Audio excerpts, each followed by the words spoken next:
El salón de actos de la Biblioteca Municipal Lope de Vega se quedó pequeño para albergar al numeroso público que acudió el jueves a la presentación del libro Don José Criado y Fernández Pacheco, ilustre notario de Madrid y su Manzanares natal, 1866-1937, escrito por su descendiente, el también manzanareño Julián Granados García de Tomás. En el acto, que fue organizado por el Área de Cultura del Ayuntamiento de Manzanares, intervino el autor del prólogo, Ignacio García Noblejas Santaolalla, notario de Madrid, quien después de relatar los lazos que le unen a Manzanares, realizó una detallada introducción del contenido del libro y de su protagonista. Un recuerdo personal a mi padre, que muchos de ustedes lo entenderán, viene relacionado siempre con Manzanares, porque la relación de mi padre con Manzanares, más que un amor, yo creo que era un apasionamiento casi desordenado. Menos mal que nuestra madre no fue celosa en ese sentido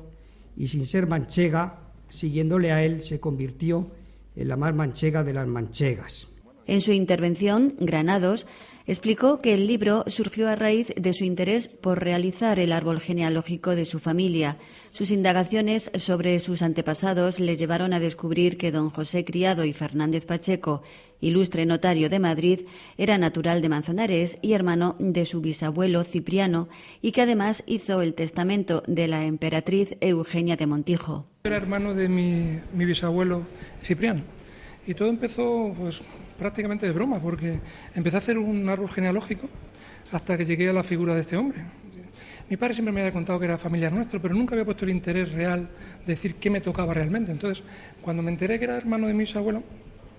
pues empecé a investigar. Lo único que se sabe en Manzanares de este hombre es que él hizo el testamento de Eugenia de Montijo. Eso sí lo sabe la gente, sobre todo mayor, sí lo sabe, pero es lo único que se sabía.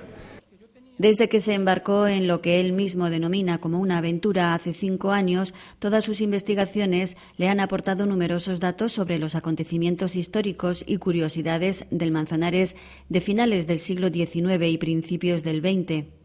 Así, Granados hace referencias a personajes que tuvieron relación con don José Criado, como Jacinto Benavente, Benito Pérez Galdós o la poetisa manzanareña María Francisca Díaz Carralero Rodelgo, la ciega de Manzanares, a quien Granados le dedica un anexo de más de 30 páginas en las que incluye sus poesías. A la hora de investigar fui descubriendo muchos datos del Manzanares de aquella época.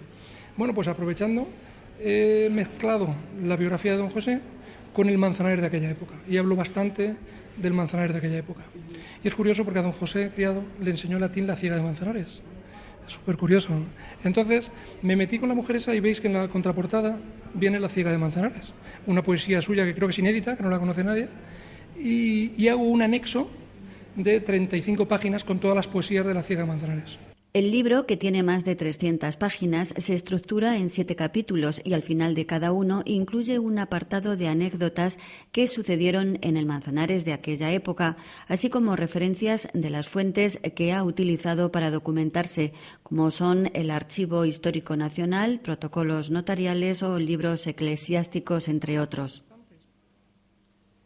Al final del acto, Granados, que no pudo contener su emoción, fue requerido por el numeroso público que asistió a la presentación para firmar un buen número de ejemplares. Con este libro, cuya edición ha sido autofinanciada con una tirada inicial de 500 ejemplares, el autor pretende dar a conocer la figura del manzanareño, don José Criado, que, aunque desarrolló su vida profesional en Madrid como notario, nunca se olvidó de su pueblo natal. Pues yo creo que es una persona que no se conoce en Manzanares y me gustaría, lo fundamental que he hecho este libro es para que se conozca la figura de este hombre, porque